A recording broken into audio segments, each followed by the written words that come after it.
នេះបានសំជាពាក្យដែលខ្លួនបាននិយាយថាបងធំនៅអាស៊ានថៃមិនខ្លាចទៅនឹងការគំរាមរបស់អ៊ីរ៉ង់ទេដោយនៅតែអនុញ្ញាតឲ្យកប៉ាល់ដឹកទំនិញរបស់ខ្លួនឆ្លងកាត់ផ្លូវទឹកដ៏គ្រោះថ្នាក់នោះគឺច្រកសមុទ្រអូម៉ូសតួកប៉ាល់ដឹកទំនិញរបស់ខ្លួនត្រូវបានវាយប្រហារនៅច្រកសមុទ្រអូម៉ូសកាលពីដើមសប្តាហ៍មុនក៏ដោយប៉ុន្តែប្រទេសថៃនៅតែអនុញ្ញាតឲ្យកប៉ាល់ខ្លួនធ្វើដំណើរឆ្លងកាត់តាមឈូងសមុទ្រប៉ែកឈូងសមុទ្រអូម៉ង់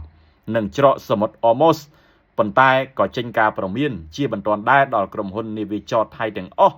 ដែលប្រតិបត្តិការនៅទីនោះត្រូវតែបង្កើនការប្រុងប្រយ័ត្នខ្ពស់បំផុតចំពោះគ្រាប់មីនអណ្តែតទឹកយោងទៅតាមការផ្សាយរបស់ Bangkok Post កាលពីថ្ងៃសៅរ៍ទី14 ខែមីនាឆ្នាំ2026ការព្រមានបន្ទាន់នោះគឺចេញពីកងទ័ពជើងទឹកថៃព្រោះតែស្ថានភាពពោពេញទៅដោយគ្រោះថ្នាក់អ្នកនាំពាក្យកងទ័ពជើងទឹកថៃលោកបារ៉ាច់រតនាចៃប៉ាន់និយាយថាយើងសូមជំរុញឲ្យប្រតិបត្តិការកប៉ាល់ទាំងអស់ត្រូវអនុវត្តតាមពិធីសារសន្តិសុខឲ្យបានម៉ឺងម៉ាត់ជាទីបំផុត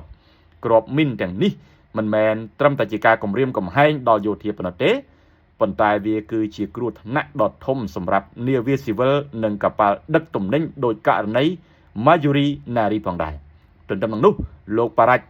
អះអាងថាកងទ័ពជើងទឹកនឹងបន្តតាមដាននិងវិតម្លៃស្ថានភាពហើយនឹងចេញសេចក្តីព្រមានបន្ថែមជាបន្ទាន់ប្រសិនបើចាំបាច់